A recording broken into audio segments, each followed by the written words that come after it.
I was sitting in my living room in London a few weeks ago, perfectly at peace, drinking a cup of tea, when my phone completely blew up. It was a barrage of frantic text messages from my friend Greg, who had just flown in from Miami for a 2 week vacation. He had checked into his Airbnb in Chelsea, and the texts were reading like a survival diary from a post apocalyptic wasteland. Olivia, he texted, there is a massive hole in my front door. Anyone can just reach in. Also, the sink is trying to physically assault me. I am currently sweating to death. Please advise. I had to put my mug down, take a deep breath, and mentally prepare myself. Because this right here is exactly why we need to talk about this again. I've been living here in the UK for a couple of years now. I'm Olivia, by the way, your favourite American transplant, and I thought I had seen it all. I thought we had covered the big stuff. The eggs, the healthcare, the ancient pubs.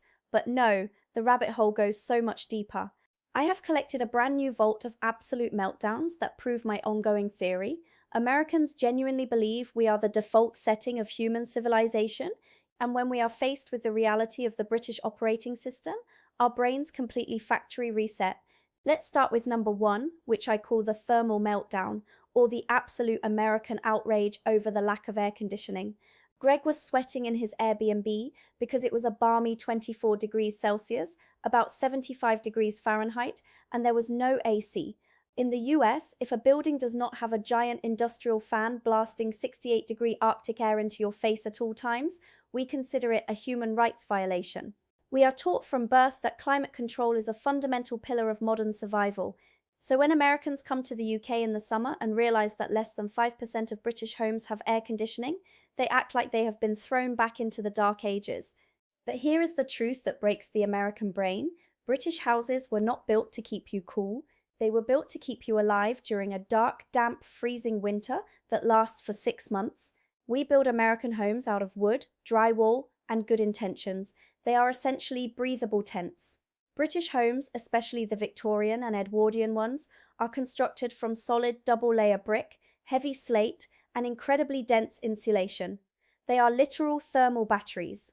They are designed to absorb heat and trap it inside forever. When a heat wave hits the UK, the house acts like a pizza oven. But historically, a heat wave here was a 2-day event, not a 3-month season. The British psychological approach to weather is endurance, not conquering. In the US, we want to dominate our environment.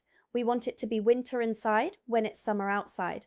The British approach is to just open a window, complain about it loudly to anyone who will listen, buy a desk fan from Argos, and wait for the rain to return. Also, if you want more than the public version of these videos, join the membership below. You'll get the deeper stories, the extra context, and the more unfiltered version of me that doesn't always make it into the main uploads.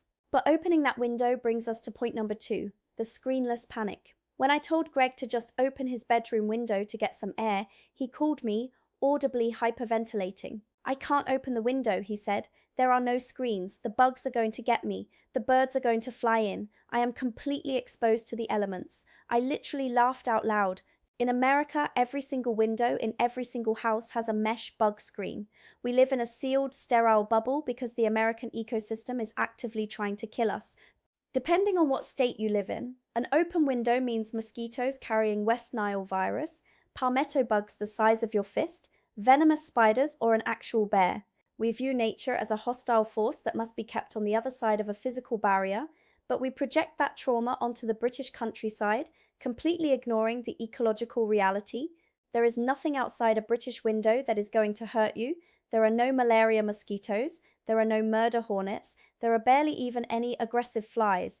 The most dangerous thing that might come through a British window is a slightly confused moth or a daddy longlegs. Furthermore, British architecture relies on sash windows and specific ventilation systems that make screens highly impractical.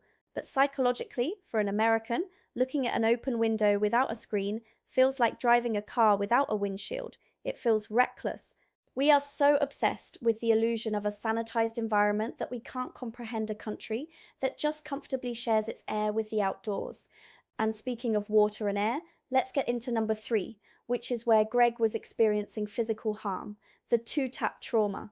You walk into a British bathroom, you turn on the sink to wash your face, but there isn't one normal faucet where the hot and cold water mix together. There are 2 completely separate taps spaced awkwardly apart on opposite corners of the sink. One dispenses water straight from a glacier in the Arctic. The other dispenses water that feels like it was just boiled in the depths of a volcano. I have watched Americans try to wash their hands by frantically darting their hands back and forth between the two streams, getting mild frostbite on their left hand and third-degree burns on their right. They get genuinely furious. Why haven't they discovered the mixer tap? It's the 21st century. Here's the reality check. It's not that the British don't know how to mix water. It is a fascinating, deeply ingrained piece of post-war public health legislation. In the mid-20th century, British homes were built with a cold water storage cistern, usually hidden up in the attic. This tank supplied the hot water heater. But because the tank was open to the air in a dusty attic, it was considered non-potable. Rats could fall in, pigeons could get trapped, dust could accumulate. The cold water tap in the kitchen, however, was connected directly to the underground water mains. It was clean and safe to drink. In 1965, the UK passed strict water bylaws, making it a legal requirement that the potentially contaminated hot water could never, under any circumstances, cross-contaminate the pure cold water supply. If there was a pressure drop in a mixer tap, the dirty hot water could be sucked back into the public drinking supply.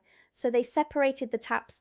You were supposed to put a plug in the sink, mix the hot and cold water in the basin, and wash your hands in the pooled water. Now, modern British homes have pressurized, sealed combi boilers, and mixer taps are everywhere. But the older houses, they still have the two taps.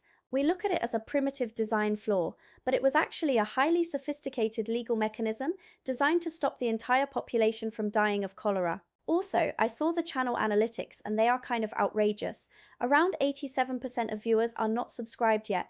So if you've been enjoying this ongoing series of me questioning everything I thought I knew about normal life, hit subscribe. There's plenty more where this came from. Let's move out of the bathroom and into the kitchen for number 4, the ice cube deficit. I was at a pub with my sister last year. She ordered a Diet Coke, and the bartender handed her a glass with exactly 2 sad, rapidly melting ice cubes bobbing at the top. My sister looked at the bartender like he had just insulted our entire family lineage. She asked for more ice. He gave her 1 more cube. She asked for a cup of just ice. He looked at her like she was an alien. In the US, if your drink is not 80% ice, you send it back. We want our beverages so cold they give us a localized brain freeze. When Americans get a British drink that is served slightly below room temperature, we assume the restaurant is cheap, broken, or lazy. But our obsession with ice is not a natural human instinct. It is a byproduct of 19th century American marketing. A guy named Frederick Tudor, literally known as the Ice King, made a fortune in the 1800s cutting ice out of New England lakes and shipping it around the world. To create a domestic market, he aggressively marketed the idea that warm drinks were unhealthy and unrefined. He essentially brainwashed the American public into needing freezing drinks. The British never fell for it. To a British person, filling a glass with ice is a scam.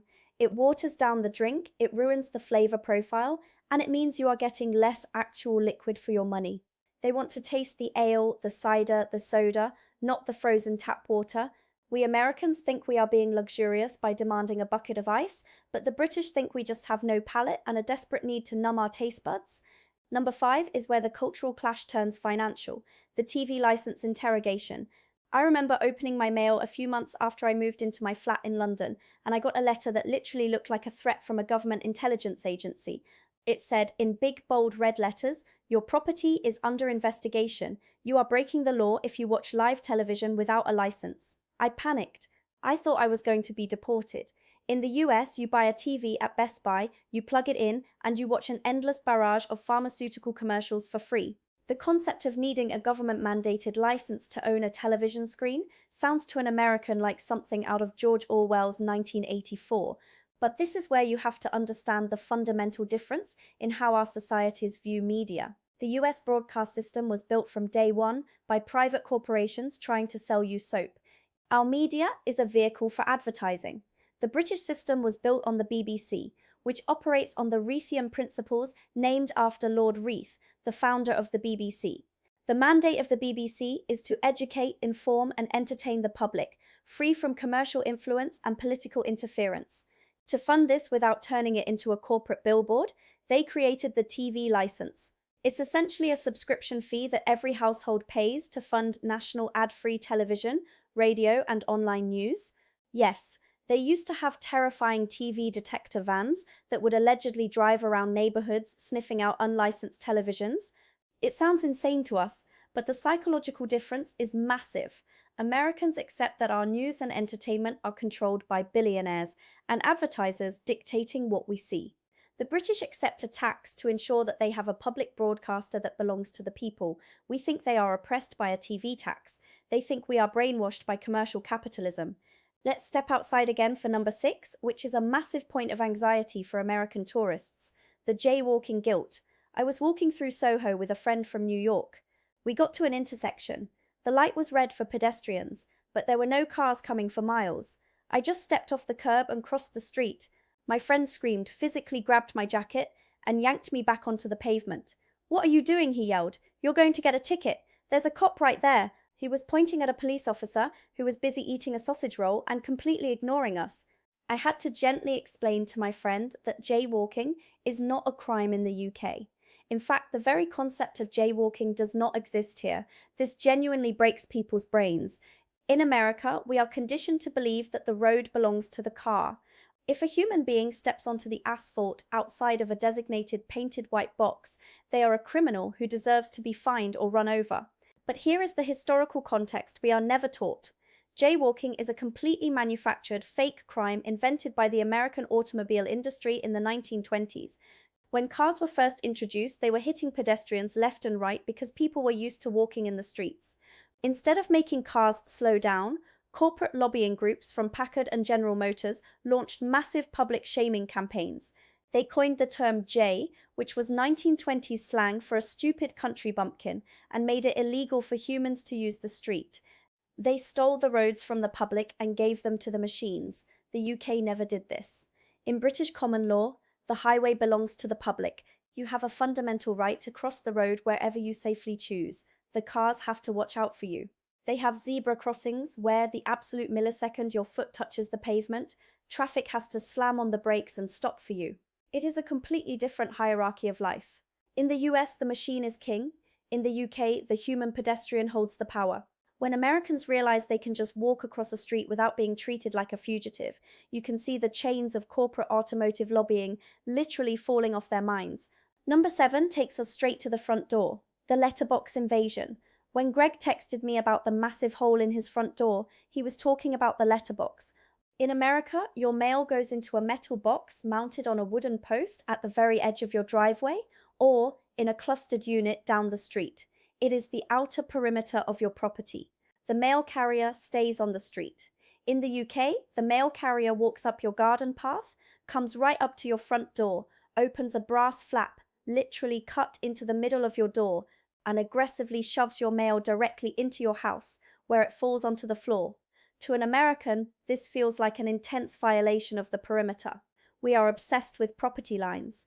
The idea of a government employee coming onto your porch and pushing objects through a hole into the sanctity of your home feels incredibly intrusive. Plus, Americans think, doesn't it let the cold air in? Doesn't it ruin the door? But historically, this is tied to the invention of the modern postal system. The UK invented the adhesive postage stamp, the penny black, in 1840 under Sir Rowland Hill. Before that, the recipient paid for the mail, not the sender. When the system was standardized, the postman needed a way to deliver efficiently without waiting for people to answer the door. So the letterbox was standardized into the door itself. It represents a high-trust society. The British don't see the front door as a militarized border.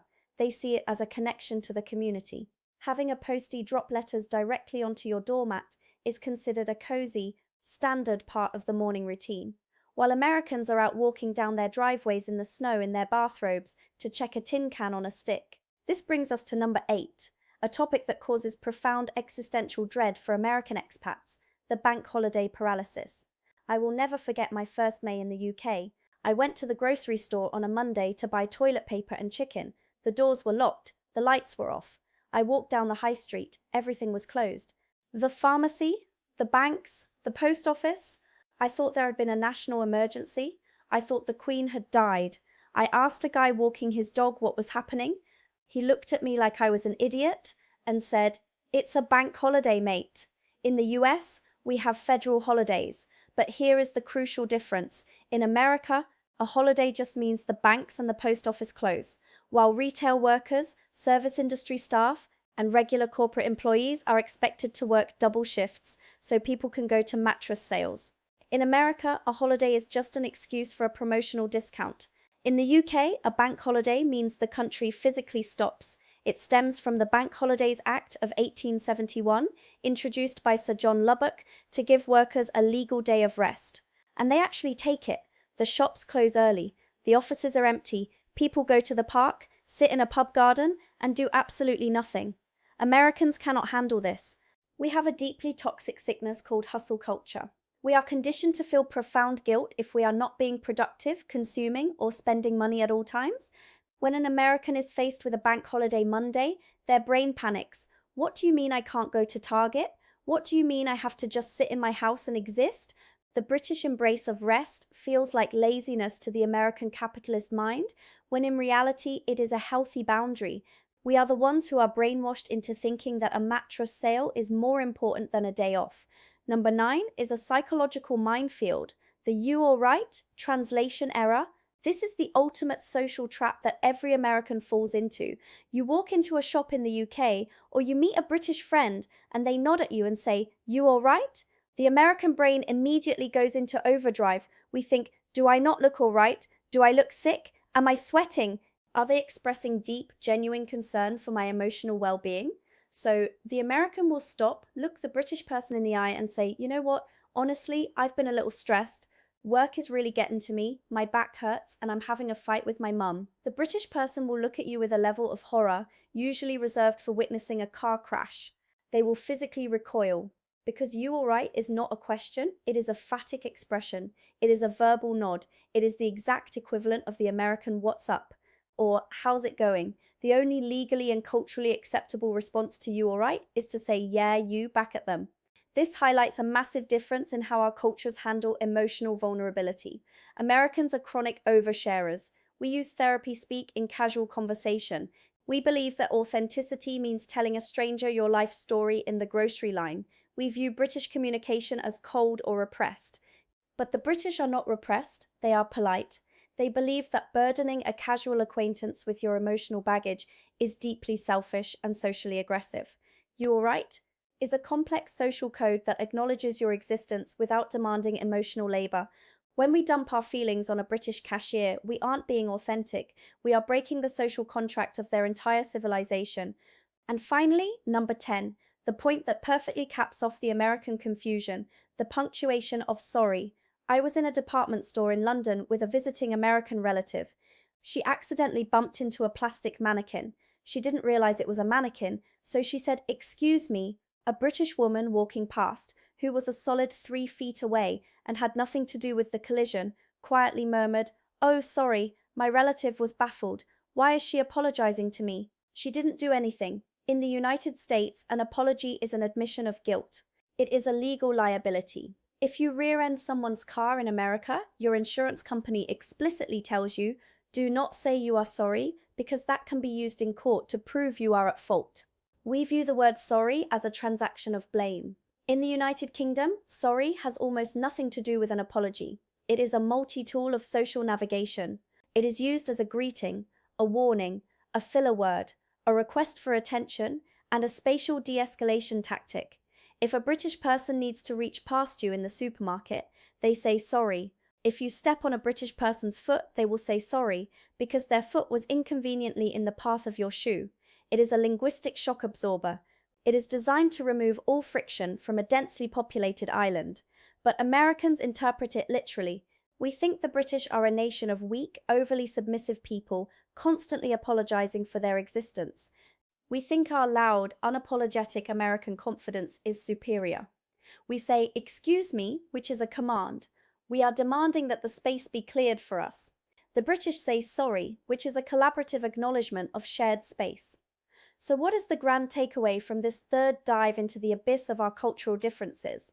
Every single one of these moments, from melting in a brick house, to being offended by an open window, burning our hands on a separate hot tap, demanding an iceberg in our Diet Coke, panicking over a TV license, fearing a jaywalking ticket, staring at a mail slot, hyperventilating on a bank holiday, oversharing to a greeting, and misinterpreting an apology stems from the exact same American blind spot. We are living in a self contained, highly commercialized, historically young bubble. We mistake our convenience for human progress. We mistake our litigation for safety. We mistake our sanitized environments for health. When you come to the UK, you have to let go of the idea that your way is the right way. You have to accept that a society can function perfectly well without a drive-through pharmacy or a perfectly mixed stream of water. It is humbling, it is frustrating, but honestly, it is the most liberating thing in the world. So the next time you find yourself in the UK, do not complain about the ice. Do not overshare with the barista. Step confidently off the curb, enjoy the bank holiday, and whatever you do, just open the window. The bugs aren't going to get you, I promise. Cheers, y'all.